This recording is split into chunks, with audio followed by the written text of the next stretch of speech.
اور وہ کہتا ہے کہ انسانوں میں سب سے بڑا جذبہ، سب سے بڑا موٹیو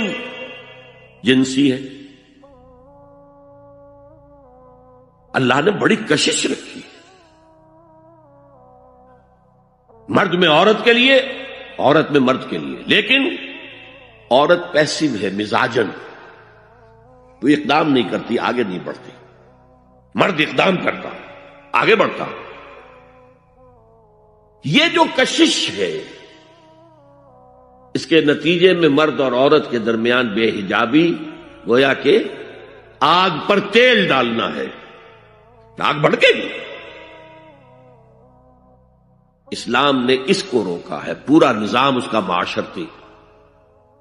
ایک بہت بڑا پردہ پورے معاشرے میں ہے، بہت بڑا پردہ، جیسے یہ چھوٹا سا پردہ آپ کو نظر آ رہا ہے نا، ادھر عورتیں ادھر مرد ہیں۔ اب یہ ہے بہت پیاری آیت ہماری خواتین کے لیے قابل غور۔ نیک بیویاں تو وہ ہیں جو تابع دار ہوں، اطاعت کیش ہوں، مردوں کا کہنا مانے، ان کی اطاعت کریں۔ حافظات للغیب، اور غیب میں ان کے لیے محافظ بنے، ان کے مال کا کی بھی حفاظت کرے۔ یہ نہیں خیانت کر کے اب شوہر تو گیا ہوا جو چاہو اس کے مال میں سے جس کو میں جو چاہوں دے دوں، نہیں، یہ اس کا مال جو ہے وہ اسی کا ہے، اس کی خیانت نہیں کرے گی، وہ امانت کے ساتھ حفاظت کرے گی، اور اس کے علاوہ اپنے نفس کی حفاظت کرے گی، اس لیے کہ وہ بھی اب شوہر کی امانت ہے۔ اب اس کا جو بھی جنسی معاملہ ہے وہ اس کے اپنے اختیار میں نہیں رہا، اس کو مل کے بزا کہتے ہیں ہماری فقہ کے اندر، کہ در حقیقت اس کا اختیار کامل اب شوہر کے ہاتھ میں آ چکا ہے، اس کے جنسی اعضاء جو ہے وہ شوہر کے کنٹرول میں ہے، مل کے بزا، ملکیت گویا کہ اس کی ہے، لہذا اس میں کوئی خیانت اگر وہ کر رہی ہے تو وہ بھی اس کے خلاف ہو جائے گا معاملہ۔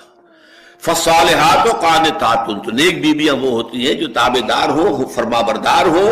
اور غیب میں یعنی شوہروں کی عدم موجودگی میں جبکہ موجود نہیں ہے حفاظت کرنے والی ہوں، اور وہ حفاظت مال کی بھی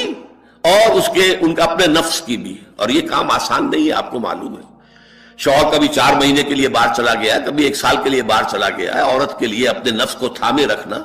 اپنی جنسی خواہشات کو، فرض کی جوان عورت ہے، اس کی بھی تو نفسانی خواہشات ہیں، تو آسان کام نہیں ہے۔ یہی وجہ ہے، آپ کے علم میں ہوگا کہ واقعہ بڑا عجیب پیش آیا تھا، اس کو بیان کرتے ہوئے شرم بھی آتی ہے۔ حضرت عمر رضی اللہ تعالیٰ عنہ اپنی رات کے گشت میں ایک مکان کے پاس سے گزر رہے تھے، تو انہوں نے سنا کہ ایک عورت جو ہے وہ بڑے درد بھرے الفاظ میں کچھ گا رہی ہے۔ اگر مجھے اللہ اور اس کے رسول کا فرق کا خوف نہ ہوتا تو تم دیکھتے کہ اس وقت میری چارپائی جو ہے چرچرا رہی ہو۔ تو اس پر حضرت عمر جو ہے وہ ایک دم تنبہ ہوا کہ ہمارے لوگ جو ہیں جہاد پر جاتے ہیں، سال بھر تک واپس نہیں آتے، تو اس سے تو سوسائٹی کے اندر بہت زیادہ جو ہے ایک اندیشہ اور خطرہ پیدا ہو جائے گا۔ تو انہوں نے اب دیکھیے یہ بات بھی کہ دین میں کوئی شرم اور حیا اس معاملے میں نہیں ہے، کہ اپنی بیٹی سے پوچھا، حضرت حفصہ سے، اب وہ بیٹی بھی ہے اور ام المومنین بھی ہے، حضور کی اہلیہ ہے تو ام المومنین ہے، لہذا حضرت عمر کے لیے بھی ماں کے درجے میں ہے، اگرچہ ہے حضرت عمر کی صاحبزادی، کہ تم مجھے بتاؤ حفصہ ایک عورت زیادہ سے زیادہ کتنے عرصے تک صبر کر سکتی ہے؟ اور کوئی قباحت محسوس نہیں کی حضرت حفصہ رضی اللہ تعالی عنہا نے، کہ 4 مہینے۔ تو پھر انہوں نے یہ آرڈر نافذ کر دیا، کوئی مجاہد 4 مہینے سے زیادہ جو ہے وہ بحث پر نہ رہے، لازماً وہ آئے چھٹی لے کر اور وہ گھر پہنچے۔